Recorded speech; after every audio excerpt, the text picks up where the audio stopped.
Aussie.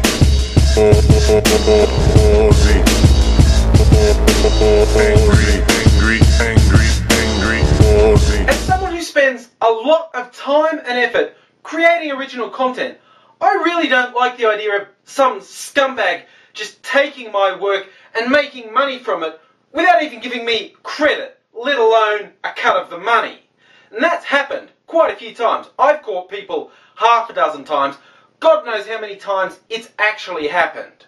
Copyright and patent laws were invented to protect against this sort of thing, to allow creators and inventors to know they could make money off stuff they'd worked on and not have some bastard swoop in and cash in on it. But those laws were also designed to further commerce and the public good. The original person had protection for a set period of time, and then the work or the invention was out in the public domain and anyone could try and make money from it. Now, in the last 100 years, very much in the last 50 years, those laws have been extended and just flat out abused by big companies. They're designed to make someone want to keep creating, so they'll keep making things. To just cite one example, you can't encourage a dead person to make more money. And some people say that when a big company ends up buying these rights, they deserve to keep making money off them. They own it. You know what? Fuck you. That argument is almost invariably put forward by morons who never did anything creative in their goddamn life. Now, YouTube is frequently criticised as a haven for copyright abuse. And it is. But YouTube frequently goes way too far in the other direction. They ignore the concept of fair use, which is law, but it gets worse than that. They have repeatedly taken down videos that are not infringing in any way, but someone, let's say Viacom, put out a takedown notice and YouTube just went, ugh! And the so-called remedy is if it's been wrongly served on you. You've created something completely original and some scumbag has sent a completely unfair, incorrect takedown notice and your work's been taken down. You don't just get to say, no, that's mine.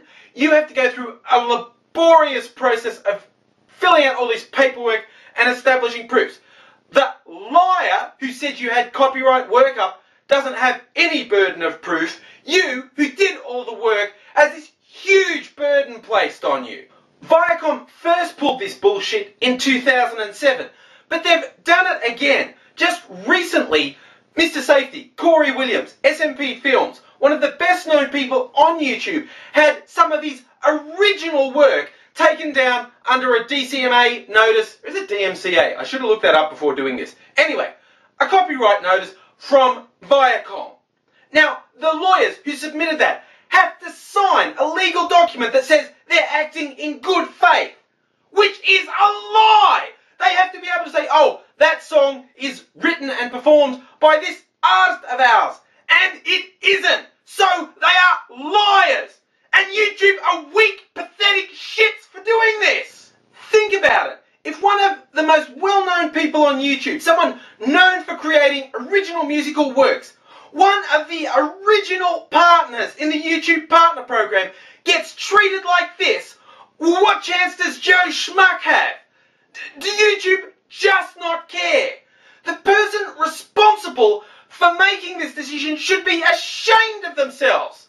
Now, screw that. The person responsible for taking down Cory's video and sending him a warning should be fired. How is it possible that there is not some process where a person can say, no, I'm innocent and I'm willing to take legal responsibility, and YouTube goes, you beaut, go sue him, and he says he owns it. And if they won't do that for everyone, about people who are of good standing, do YouTube just not care about anyone? And if you're in the, oh well, it'll never happen to me, so I don't care crowd, don't be too sure. How about if you are fined for your wedding photos because there was something in the background that someone claimed they own the copyright of? That's happened.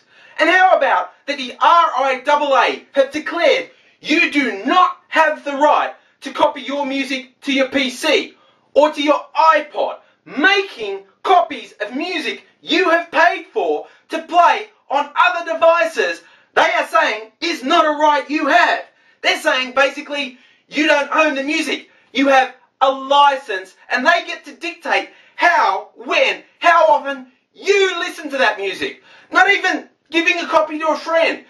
And forget peer-to-peer. They are saying you having a copy on your own device to listen to yourself is not a legal right you have. If you cannot wake up to the shit that is going on, there is something seriously wrong with you. Oh, and Cory, I recommend you talk to the Electronic Frontiers Federation, the EFF. I've got some links over in the description here that give you some interesting stories.